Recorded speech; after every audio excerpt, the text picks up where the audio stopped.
జై శ్రీరామ్. శ్రీమాత్రే నమః. శ్రీ గురుభ్యో నమః. 2024 సంవత్సరం జూలై మాసంలో వార ఫలాలు. జూలై 7వ తారీఖు నుంచి జూలై 13వ తారీఖు వరకు కూడా ఈ వారం యొక్క గోచార గ్రహ స్థితులు ఏ విధంగా ఉన్నాయో ఒకసారి ముందు మనం చూద్దాం. మేషరాశి అధిపతి అయిన మంగళ మేషరాశిలో సంచారం జరుపుతూ ఉన్నారు. ఈ నెల 13వ తారీఖు మేషరాశి నుంచి ఆయన వృషభ రాశిలోకి వెళ్తారు. గురు భగవానుడు వృషభ రాశిలో సంచారము, మిథున రాశిలో సూర్యనారాయణ మూర్తి సంచారము, కర్కాటక రాశిలో శుక్రుడు మరియు బుధ భగవానుడు వీళ్ళిద్దరి సంచారము, కన్యా రాశిలో కేతుదేవుని సంచారము, వక్రించిన శనీశ్వరుడు కుంభరాశిలో సంచారం చేస్తూ ఉన్నారు. రాహు భగవానుడు మీనరాశిలో సంచారము, భూమిని అతి వేగంగా చుట్టి వచ్చే 12 రాశిని అతి వేగంగా చుట్టి వచ్చే చంద్రుడు ఈ వారము కర్కాటక రాశి నుంచి కన్యా రాశి వరకు ఆయన ప్రయాణాన్ని సాగిస్తున్నారు. అంటే ఈ 3 రాశుల్లో చంద్రుడు ఉంటాడు ఈ వారం మొత్తం మీద. ఇవి ఈ వారం యొక్క గోచర గ్రహస్థితులు. ఈ వారం ఏమన్నా విశేషాంశం ఉందా గోచర గ్రహస్థితుల్లో? మరియు ఈ వారము ఏ పరిహారం చేసుకోవాలి, అసలు ద్వాదశ రాశుల వాళ్ళకి ఎలా ఉంటుంది, ఇదంతా కూడా మనం ఒకసారి చూద్దాము. ఇప్పుడు ఈ వారము స్వస్థానగతుడయ్యి ఈ 2 గ్రహాలు ఉన్నాయి. ఒకటి మంగళ్ మరియు వక్రించిన శనేశ్వరుడు, వీరిద్దరు కూడా స్వస్థానగతుడై ఉన్నారు. పోయిన వారం దాకా బుధ భగవానుడు మిథున రాశిలో స్వస్థానగతుడై ఉన్న ఇప్పుడు ఆయన మిథున రాశి నుంచి బయటకు వచ్చేసారు.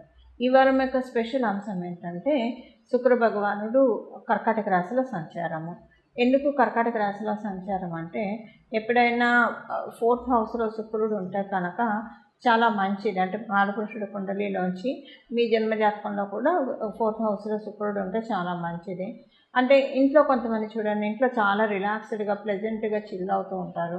కొంతమంది ఇంటికి వెళ్ళాలంటే అబ్బా ఎందుకు వచ్చిందిరా భగవంతుడా ఇప్పుడు ఇంటికి వెళ్ళాలా అన్నట్లు బాధపడుతూ ఉంటారు. సో అక్కడ సిచ్యువేషన్స్ డిఫర్. ఎవరికైతే 4th హౌస్లో రాహు ఉంటారో వాళ్ళకి ఇంట్లో ఎప్పుడు ప్రశాంతంగా ఉండదు, వాళ్ళకి ప్రశాంతంగా ఉండదు, వాళ్ళ చుట్టూ ఉన్న వాళ్ళకి కూడా ప్రశాంతంగా ఉండదు. అలా ఇంట్లోంచి ఎప్పుడు బయటపడదామా అని చూసేట్లో ఉంటాయి వాళ్ళకి పరిస్థితులు. కానీ శుక్ర భగవానుడు ఎవరికైతే శుక్ర భగవానుడు చతుర్థంలో ఉన్నా లేదా గురు భగవానుడు చతుర్థంలో ఉన్నా, గురు భగవానుడు చతుర్థంలో ఉంటే అందరూ వీళ్ళ దగ్గరకు వస్తారు. వీళ్ళని అయస్కాంతంలాగా అందరిని అట్రాక్ట్ చేస్తారు. వీళ్ళు బిజినెస్ ఇంట్లోంచి పెట్టుకుంటే చాలా ఫాలోయింగ్ ఉంటుంది, అంటే జనరల్గా చెప్తున్నాను. అలాగే శుక్రుడు ఇంట్లో ఉంటే కంఫర్ట్స్ ఎక్కువగా ఉంటాయి అన్నమాట. వీళ్ళు ఇంట్లోంచి బయటకు వెళ్ళడానికి ఎక్కువ ఇష్టపడరు. వెళ్తారు కానివ్వండి, ఎక్కువగా ఇంట్లో హాయిగా రిలాక్స్డ్గా ఉండడానికి ఇష్టపడతారు. ఇప్పుడు ఇదంతా ఎందుకు చెప్తున్నానంటే కాలపురుషుడి కుండలిలోంచి 4వ స్థానమైన కర్కాటక రాశిలో శుక్ర భగవానుడు సంచారం చేస్తున్నారు. అంటే ఇది అందరికీ కూడా మీ జన్మజాతకంలో శుక్రుడు చతుర్థ స్థానంలో ఉన్నా లేకపోయినా, లేదా చతుర్థ స్థానం మీద దృష్టి పెట్టినా లేకపోయినా, కాలపురుషుడు కుండలిలోంచి ఆయన చతుర్థ రాశిలో ఉన్నారు కాబట్టి అది కూడా ఎఫ్లిక్షన్ లేకుండా, అంటే అక్కడ మళ్ళీ రాహు కేతువు కుజుడు వీళ్ళెవరు అలా కలవకుండా, శనేశ్వరుడు ఇలా ఎవరు లేకుండా, ఎఫ్లిక్షన్ లేకుండా బుధ భగవానుడితోటి కలిసి ఉండడం చాలా మంచిది. ఇది ద్వాదశ రాశుల వాళ్ళకి కూడా చాలా మంచి చేస్తుంది. అంటే ముందు ఇంట్లో అందరికీ కూడా అనుకూల వాతావరణం, ప్రశాంతమైన వాతావరణం. ముందు శుక్రుడు అక్కడ కర్కాటక రాశిలో ఉన్నంత కాలము కూడా ప్రతి ఒక్కళ్ళు బ్లెస్ చేయబడతారు. అలానే ఇంకోటి ఏంటంటే బుధ భగవానుడితో కూడి ప్రత్యేకించి ఇంట్లో వ్యాపారం చేసే వాళ్ళకి ఇది చాలా మంచి టైం. అది ఇప్పుడు ప్రారంభించమని అసలు చెప్పట్లేదు, ఎందుకంటే దానికి మీ జన్మజాతకం చూసుకునే సపోర్ట్ అయితేనే ప్రారంభించాలి. బట్ ఆల్రెడీ ఎప్పటి నుంచో చేస్తున్న వాళ్ళు ఉంటారు కదా, ఇంట్లోంచి వర్క్ ఫ్రమ్ హోమ్ చేసేవాళ్ళు, అంటే ఉద్యోగస్తులైనా లేదా ఇంట్లోంచి బిజినెస్ చేసేవాళ్ళు, వీళ్ళకైతే ఇంకా చాలా మంచి చాలా అంటే చాలా మంచి పీరియడ్, బాగా కలిసి వస్తుంది ఈ వారము.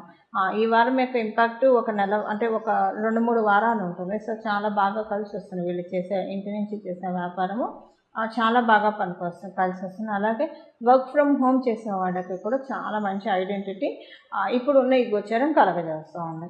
ఇది ఇప్పుడు ఈ వారంలో ఉన్న గోచారం, అంటే మీ జన్మజాతకంలో బాగా ఉన్నా లేకపోయినా కూడా గోచారం మీకు 50% బఫర్ అయితే ఇస్తుంది. మీ జన్మజాతకం బాగా ఉంటే ఎక్కువగా మార్పులు ఉంటాయి, చాలా మంచి మార్పులు ఉంటాయి. అంటే మీ జన్మజాతకంలో బాగుంటుంటే సపోజ్ మీకు జన్మజాతకంలో చతుర్థంలో గురుడు ఉన్నాడు అనుకోండి, లేదా శుక్రుడు ఉన్నాడు అనుకోండి, ఇది చాలా అంటే చాలా మంచి ట్రాన్సిట్. అందరికీ వచ్చే యోగం కంటే డబుల్ బనాన్స్ ఎలాగా మీకు వస్తుంది. అంటే అంత బాగా మీకు మంచి ఫలితాలు ఉంటాయి. ఇంట్లో ప్రశాంతత, మీరు ఇంటి నుంచి వ్యాపారం చేసేవాళ్ళైనా వర్క్ ఫ్రమ్ హోమ్ చేసేవాళ్ళైనా చాలా మంచి లాభాలు వస్తాయి మీకు. ఆ విధంగా గోచారంలో ఇప్పుడు ఈ స్పెషల్ అంశం అనేది చోటు చేసుకుంటుంది. ఇప్పుడు మనం ద్వాదశ రాశుల వాళ్ళకి ఎలాంటి ఫలితాలు ఉంటాయి, చేసుకోవాల్సిన పరిహారం ఏంటి, ఇవన్నీ మనం ఒకసారి చూద్దాం. అంటే మీ జన్మకుండలిలో యోగం ఉన్న లేకుండా ఎలాంటి ఫలితాలు చేసుకోవాలి, ఇది ఒకసారి మనం పరిశీలిద్దాం. సింహరాశిలో పుట్టిన వాళ్ళకి ఈ వారము డబ్బు ఖర్చు కొంచెం ఎక్కువగా ఉంటుంది. అయితే ఈ డబ్బు ఖర్చు ఏ విషయంలో ఉంటుందంటే మీ సోదరుల వల్ల డబ్బు ఖర్చు అవుతుంది. మీకు యంగర్ సిబ్లింగ్స్ లేదా ఎల్డర్ సిబ్లింగ్స్ వీళ్ళ వల్ల ఎవరి వల్ల అయినా సరే డబ్బు ఖర్చు అవుతుంది, లేదా వాళ్ళకైనా డబ్బు ఖర్చు అవుతుంది. ఒకవేళ మీ వల్ల మీరు వాళ్ళకి డబ్బు ఖర్చు పెట్టకపోయినా సరే వాళ్ళకి ఇప్పుడు ఈ వారంలో డబ్బు ఖర్చు ఎక్కువైంది అన్న విషయం వాళ్ళు బాధపడుతూ కావచ్చు, లేదా ఏదో ఒక రకంగా మీతో షేర్ చేసుకోవడం డెఫినెట్గా తటస్థిస్తుంది. ఉద్యోగస్తులకి కూడా కొంచెం అనుకోకుండా కొన్ని మిస్ ట్రాన్సాక్షన్స్ జరుగుతాయి.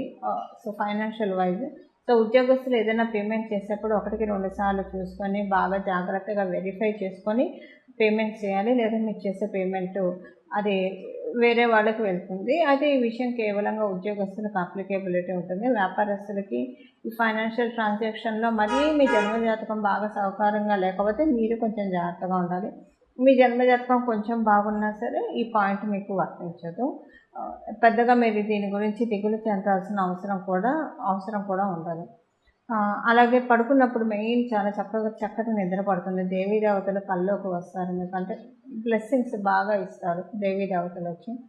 ఒక శుభవార్త అయితే డెఫినెట్గా ఉంటారు. ఈ శుభవార్త ఎవరికో సంబంధించిన శుభవార్త అని కాకపోయినా మీ జీవితానికి సంబంధించింది, లేదా మీకు ఏది జరిగితే మీరు శుభవార్తగా భావిస్తారో అలాంటి శుభవార్తలు ఈ వారంలో చక్కగా వింటారు.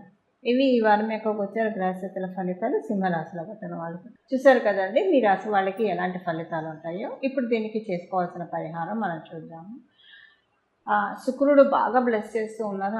అన్ని గ్రహాల్లో, నవగ్రహాల్లో ఎక్కువగా బ్లెస్ చేసేది ఈ వారం శుక్రుడు మరియు బుధుడు. కాబట్టి మీరు విష్ణు సహస్రనామం వినడము లక్ష్మీ అమ్మవారికి ప్రీతికరము. లక్ష్మీ అమ్మవారిని డైరెక్ట్గా పూజించడం కంటే విష్ణు సహస్రనామాలు ఎవరైతే వింటూ ఉంటారో అలాంటి ఇళ్లల్లో అమ్మవారు హరికి సంబంధించిన శ్రీమన్నారాయణ కథలు వినేవాళ్ళని, శ్రీమన్నారాయణని ధ్యానం చేసేవాళ్ళని, శ్రీమన్నారాయణ మంత్రాన్ని జపం చేసేవాళ్ళని, వాసుదేవుణ్ణి సర్వదా స్మరించేవాళ్ళని, భగవద్గీత వినేవాళ్ళని, అలాగే విష్ణు సహస్రనామం వినేవాళ్ళు అంటే అమ్మవారికి అత్యంత ఆప్తులు.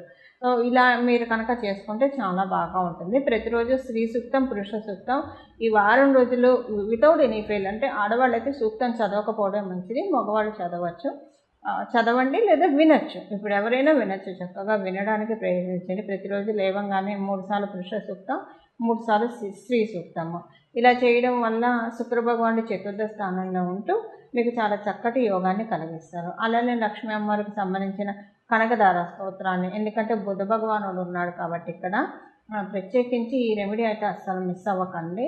ప్రతిరోజు ఉదయాన్నే మీరు లేవగానే స్నానం చేయగానే కనకదార స్తోత్రాన్ని 3 సార్లు చదవడము లేదా 3 సార్లు వినడము చేయండి. వితౌట్ ఎనీ ఫెయిల్ ఈ వారం అంతా కూడా త్రూఅవుట్ దిస్ వీక్. ఎందుకంటే ఇక్కడ లక్ష్మీనారాయణ యోగం ద్వాదశ రాశుల వాళ్ళకి ఏర్పడుతుంది. బుధుడు శుక్రుడు వీళ్ళిద్దరు కలయిక వల్ల. బుధుడు ప్రకృతికి సంకేతం కాబట్టి శుక్రుడితో కలిసి ఉన్నాడు కాబట్టి ఉసిరికాయ కూడా మనకి ప్రకృతి మాత నుంచి వచ్చింది. ఇక్కడ ఉసిరికాయ మనకి తెలుసు కదా, కనకదార స్తోత్రం అసలు ఎందుకు వచ్చిందో మనందరికీ తెలుసు, ఇది చెప్పక్కర్లేదు. ఒక వేద బ్రాహ్మణురాలు కనక శంకరాచార్యులు వారు వెళ్ళి భౌతి భిక్షాం దేహి అని అన్నప్పుడు ఒక వృద్ధ బ్రాహ్మణ స్త్రీ ఆవిడ దగ్గర ఏం లేకపోతే ఎండిపోయిన ఉసిరికాయ వేస్తుంది. దానికే శంకరాచార్యులు వారు చేసిన స్తుతికి అమ్మవారు కనకదారగా బంగారు ఉసిరికాయని కురిపించింది. అలాగా ఇప్పుడు కనకదార స్తోత్రం చాలా ఆప్ట్గా ఉంటుంది. మీరు ఇన్నాళ్ళు చేసుకున్నా ఇప్పుడు చేయడం వల్ల నిజంగా ఫలితాలు మీరు తీసేసుకుంటారు. అంటే ఒక్కొక్క స్తోత్రానికి కాలబలం, దైవబలం చాలా బాగా ఉన్న సమయం, అమృత గడియలు జరుగుతూ ఉన్న సమయం ఈ సమయము. సో ద్వాదశ రాశుల వాళ్ళు, ద్వాదశ లగ్నాల వాళ్ళు కూడా ఈ కనకదార స్తోత్రాన్ని ప్రతిరోజు ఉదయాన్నే 3 సార్లు మీకు కుదిరి ఉదయము, ప్రాతః సంధ్య, మధ్యాహ్న సంధ్య, సాయం సంధ్య వేళల్లో చదువుకుంటే ఒక్కొక్కసారి చాలా మంచిది. అంటే ఉదయం లేవగానే స్నానం చేసినప్పుడు ఒకసారి, మధ్యాహ్నం అభిజిత్ లగ్నంలో ఒకసారి, అంటే 12 నుంచి 1 గంటలోపు ఒకసారి, అలాగే సాయంత్రం పూట అసలు సంధ్య వేళలో, ప్రదోష వేళలో ఒకసారి ఇలా చదువుకోవడం కానీ వినడం కానీ చేస్తే చాలా మంచిది. పొద్దున మీరు స్నానం చేసి విన్నప్పుడు చదివినా, మీరు ఆఫీస్లో ఉన్నా, మధ్యాహ్నం పూట ఎక్కడున్నా కూడా మీరు చదవచ్చు, వినొచ్చు. ఇది చేయండి. ఇలా చేయడం లేదు ఇదంతా కుదరదు, ఆఫీస్లో మేము మర్చిపోతామేమో అని వర్క్ దీంట్లో ఉన్నప్పుడు అని అన్నప్పుడు పొద్దున్నే 3 సార్లు చేయడానికి ప్రయత్నించండి. ఇది ఇలా చేయడం వల్ల చాలా అంటే చాలా చక్కటి సత్ఫలితాలు. శుక్రాచార్యుల వారి చతుర్థ స్థానంలో ఆ బుధ భగవానుడితో కూడి ఉండడం అనేది చాలా మంచిది. దానికి సంబంధించిన ఫలితాలు పొందడానికి మీరు ఖచ్చితంగా ఈ రెమెడీస్ చేయండి. రెమెడీస్ చేయడం వల్ల మీ జన్మ జాతకంలో లేకపోయినా డెఫినెట్గా 50% మీకు అనుకూలతలు కుటుంబ పరంగా ఏదన్నా కొనుక్కోవాలన్నా వెహికల్ ఇలాంటివి కొనుక్కోవాలనుకున్నా దేనికైనా సరే ఇది సహకరిస్తుంది. మంగళం. నమో భగవతే వాసుదేవాయ.